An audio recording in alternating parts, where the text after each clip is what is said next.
మేడ్చల్ పోలీసుల ఆధ్వర్యంలో వాలీబాల్ పోటీలను డీసీపీ కోటిరెడ్డి ప్రారంభించారు. ఈ సందర్భంగా ఆయన మాట్లాడుతూ ఫ్రెండ్లీ పోలీసింగ్లో భాగంగా పోలీసులకు యువతకు మధ్య సత్సంబంధాలు పెంచేందుకు క్రీడలను నిర్వహిస్తున్నట్లు తెలిపారు. యువత చెడు అలవాట్ల వైపు మొగ్గు చూపకుండా క్రీడల వైపు దృష్టి సారించాలని ఆయన సూచించారు.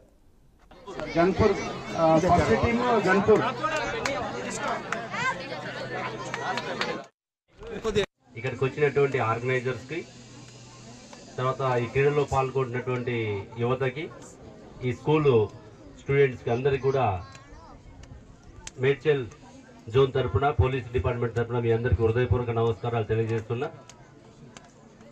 చాలా సంతోషంగా ఉంది. ఈరోజు యాక్సిడెంటల్గా స్పోర్ట్స్ డే కావడం, మన భారతదేశపు హాకీ క్రీడాకారుడు ధ్యాన్ చంద్ పుట్టినరోజు సందర్భంగా ఆగస్టు 29ని ప్రతి సంవత్సరం కూడా జాతీయ క్రీడా దినోత్సవంగా జరుపుకుంటాం.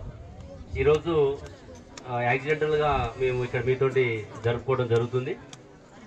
ఈ ఫ్రెండ్లీ పోలీసులో భాగంగా మా మేడ్చల్ పోలీసు వారు తీసుకున్నటువంటి ఇనిషియేటివ్కి నేను వారిని ప్రత్యేకంగా అభినందిస్తూ, మరి ఈ కార్యక్రమం కేవలం ఈ ఒక్కరోజు ఆటలతోనే కాకుండా ప్రతిరోజు మన దినచర్యలో భాగంగా పోలీస్ సమాజంలో ఏ విధంగా భాగస్వామ్యం అవుతుంది, నేరాలను నియంత్రించడంలో,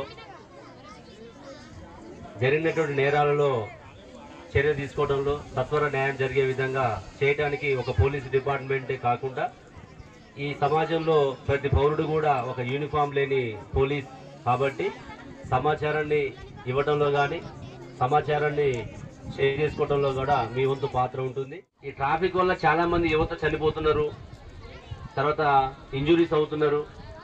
కేవలం నెగ్లిజెన్స్ తోటే, మానవ తప్పిదాలతోటే రోడ్ యాక్సిడెంట్స్ ఎక్కువ అవుతున్నాయి. కాబట్టి మీరు కూడా, ఎందుకంటే మన మీద ఆధారపడి మన కుటుంబం ఉంటుంది. ఒక 20 నుంచి 40 సంవత్సరాల వయసున్న వాళ్ళంటే ఎంటైర్ ఫ్యామిలీ అంతా వాళ్ళ మీద డిపెండ్ అయింది. కాబట్టి అట్లాంటి ట్రాఫిక్ నిబంధనలు కూడా మీరు పాటించాలి. ట్రిపుల్ రైడింగ్ కానీ, హెల్మెట్ లేకుండా కానీ, డ్రంక్ అండ్ డ్రైవ్ కానీ, ఇట్లాంటివి జాగ్రత్తలు తీసుకొని మీరే కాకుండా మీ చుట్టూ ఉన్నటువంటి బంధువులకి, మన ఫ్రెండ్ సర్కిల్కి అందరికీ తెలియజేయాలి. మన కళ్ళ ముందు ఒక పోలీస్ ఆఫీసర్నే కాకుండా మీరందరూ కూడా మన కళ్ళ ముందు జరుగుతున్న చిన్న చిన్న తప్పిదాలని గమనించి వాళ్ళకి అవగాహన కల్పించి చేస్తే బాగుంటుంది. అదేవిధంగా ఈరోజు ఇక్కడ పిల్లల్ని చూస్తుంటే, ఇంత మంచి గ్రౌండ్ చూస్తుంటే మాకు చాలా ఆశ్చర్యం వేస్తుంది. మేమందరం కూడా ప్రభుత్వ పాఠశాలలో చదువుకొని, మీ యొక్క హెడ్ మాస్టర్ గారు లాగానే మేము కూడా జిల్లా పరిషత్ పాఠశాలలో చదువుకొని